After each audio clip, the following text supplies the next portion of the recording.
Your brain is the most powerful weapon in the world. Once you put away your phones and your computers and all that we have nowadays, yeah, it's great. We're up to date.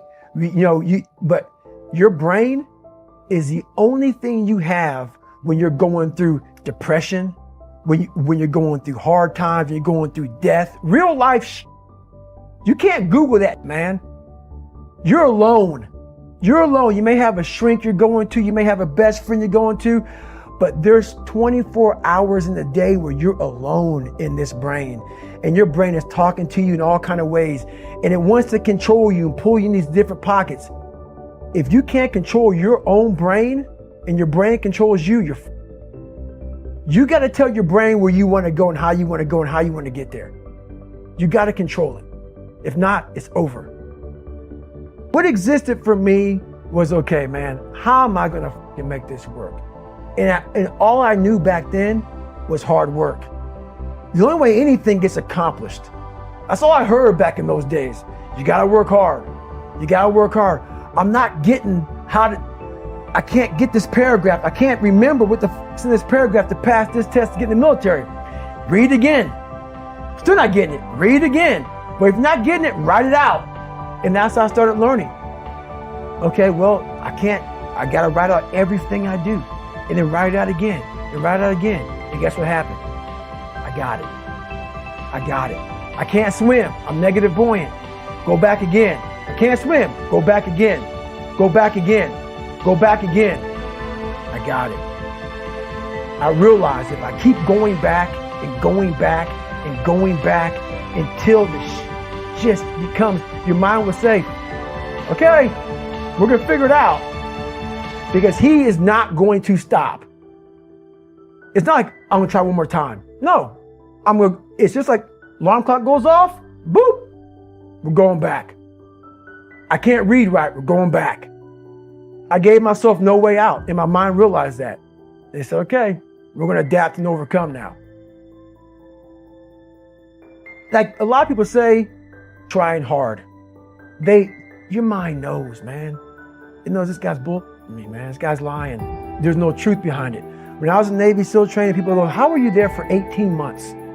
The program was only 6 months long. You were in 3 hell weeks in 1 year. No one's ever done that. How did you do that? I talk about the new norm. When I lived in a $7 a month place when I was growing up for a short period of time, I loved it. I didn't know any different. That was my norm. Once we moved out of that place, we moved to a $236 a month place. I was like, I never want to go back to that little piece of shit. But if you go back to that $7 a month place and you realize this is where I live, this is all I got. Your mind says, roger that, this is home. So when I was going through Navy SEAL training for 18 months and going back to all the hard parts over and over again, I told myself after the first time, I knew it was gonna be a long journey there. My body was breaking down. It was just how it was going on. I said, you know what? This is my new norm. So my mind said, it's like going to work. Like you go to work, you put your suit and tie on. I go into suffering every day. Every day, suffering, being broken, duct taping my feet up, stress fractures, shin splints, being broken. This is my new norm. And your mind says, if we're not broken, this ain't normal. We gotta be broken. So then your mind starts to get tougher and tougher and more callous. People, how did you run on broken feet? Broken shins. My mind knew this is how we operate. We're in Navy SEAL training. This is what we are. I became hell. And that became my new norm. I gave myself no way out. There was nothing outside these walls of hell. Nothing. I love God, but for a short period of time, I became the devil because that was hell. I became the boss, the owner, the CEO of Navy SEAL training. That was my mindset. And that's how you get through things. You immerse yourself wherever it is, and you become that. You become that and give yourself no way out. When I was 297 pounds and I was fat as hell trying to be a Navy SEAL, the scariest thing in the world to me, even to this day, was that could have been the rest of my life. I thought then I was trying hard. That's the scariest thing in the world. I thought then 297 pound, working for Ecolab, spraying for cockroaches, making $1,000 a month. I thought that was me at my 100% potential. Come to find out, a few years later, I wasn't anywhere near that. 106 pounds less, graduate Navy SEAL training, went on to do all these other things. Looking back on that, that was me trying hard. That's why people got to understand what is in us. We have no idea until we start trying hard. And I mean really trying hard, where you're obsessed with, hey, this is my new norm. My new norm is that, wow, this isn't always fun. It's not always meant to be fun. And that's when you know you're trying hard. People hear my story and think this guy is sadistic. I realized how the brain works. I figured out how the brain works. I'm a scared kid, and that's what gives me so much power. I had no foundation, and I built this off of just researching the mind. The feeling you get is basically invincibility. You realize that you can't do it all the time.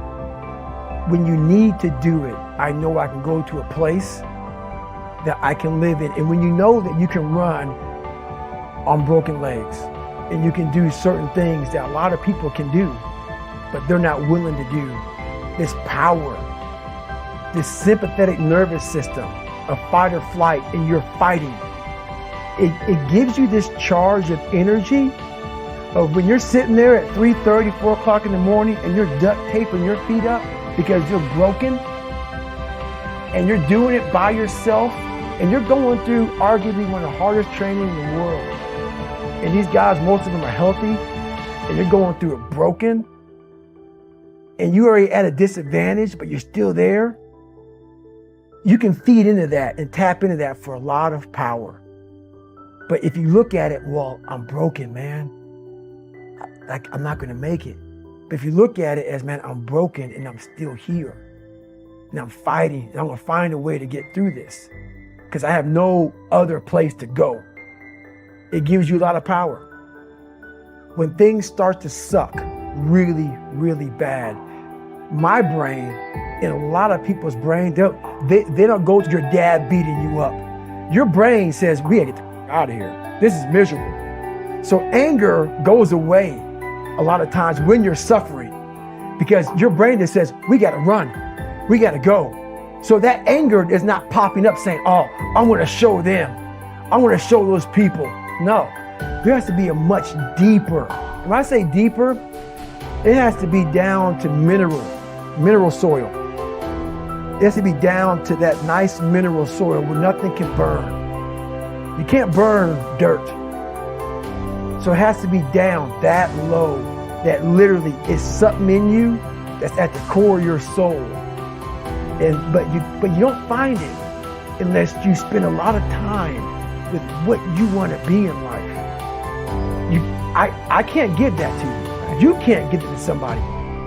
When you find your true passion in life, and my passion for me was like, oh, I want to be, I don't give a Navy SEALs, Army, I don't give a shit.